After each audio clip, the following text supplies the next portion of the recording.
Hey everyone, it's Melissa with Amword. If you're new here, I'm a homeschooling mom of 3 kiddos. I have a 8-year-old, a 3.5-year-old, and a basically 2-year-old. She'll be 2 in April. So today's video is tips and tricks on how to make your homeschool fun, or my tips and tricks of keeping my homeschool fun.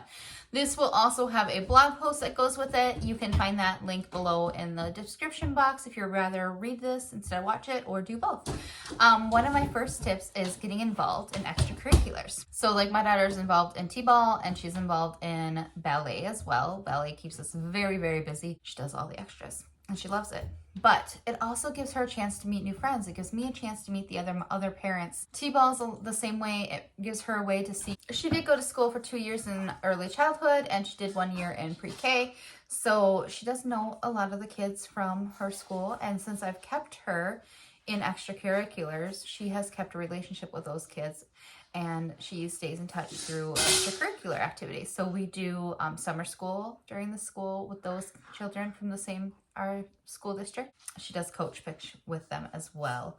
So that keeps her involved, keeps her meeting new friends, keeps her engaged with her old friends, and it's just a nice way to keep us both involved. And my second tip is taking field trips. Sometimes it can be hard, like finances get really hard sometimes and it's almost impossible. But even just field trips to the local library or field trips to a local park, those are great free ways. So that was my second tip, is to take a lot of field trips. We like to go to the Albert Gardens that are nearby, the botanical gardens. They're about an hour away from us.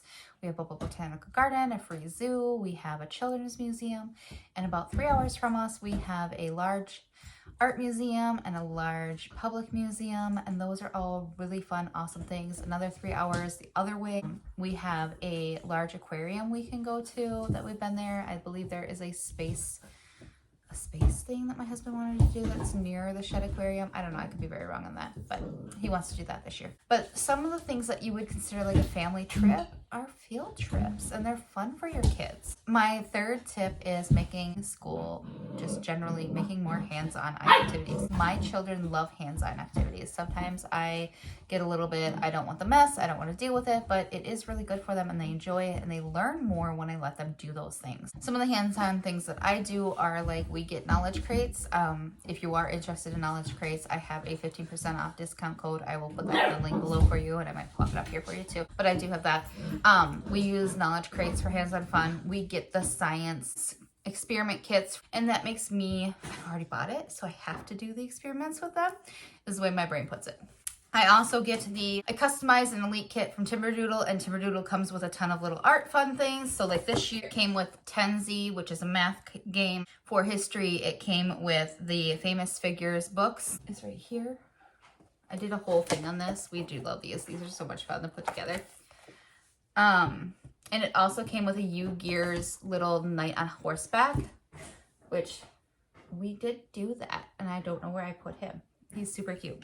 And Mad Matter. My kids love Mad Matter. That's how we keep homeschooling fun, is also adding in hands-on stuff.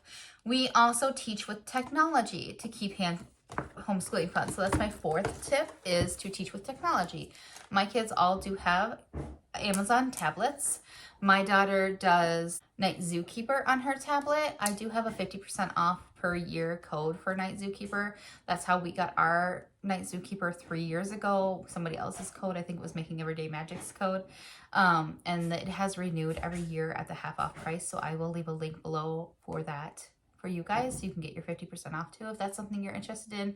We also do Explode the Code online, and for the longest time my child was doing Teacher Monster to Read as well, and she really liked that as well. My sixth tip is to have theme days. So if you are on my Instagram, I don't usually have them very much in YouTube, but if you follow me on Instagram, I'll plop my link down here, then you will see that we do a lot of themed days. So Valentine's Day, we make pink it's pretty much the same concept though.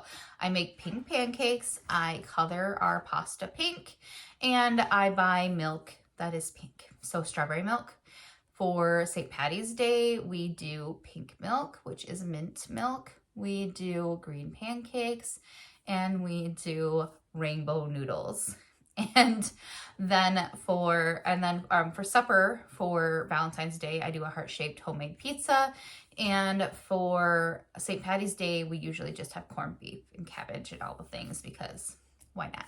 We also have like a Pokemon Day where my child will do all the things Pokemon. Dr. Seuss Week where we have green eggs and ham one day. We will have like Lucky Charms or anything rainbowy and green and Dr. Seussy. Goldfish, we have goldfish on the day that we read One Fish, Two Fish, Blue Fish. Just lots of little fun things like that. Thanksgiving, we do things in the shape of turkeys, pancakes. I have a thing on my phone right now saved for Easter for pancakes in the shape of a bunny. The more themed and more fun I can make it for my kids, the more they seem to enjoy it and the more fun school is for them that way. And my last tip is just generally to have fun. If you're having fun, your kids will have fun. If you aren't dreading doing school, your kids are slightly less to dread doing school. Although I know that there's a cycle there where you're dreading the meltdown from your kids, so the kids know you're dreading the meltdown, and the kids have a meltdown because they don't want to do it.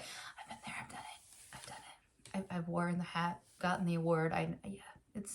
But the more fun that you're having, the easier it is on them as well. Like I said, involve those fun things. But that's how we keep homeschool fun. So if you have any questions for me, please leave them in the comments below, and I will talk to you guys next time.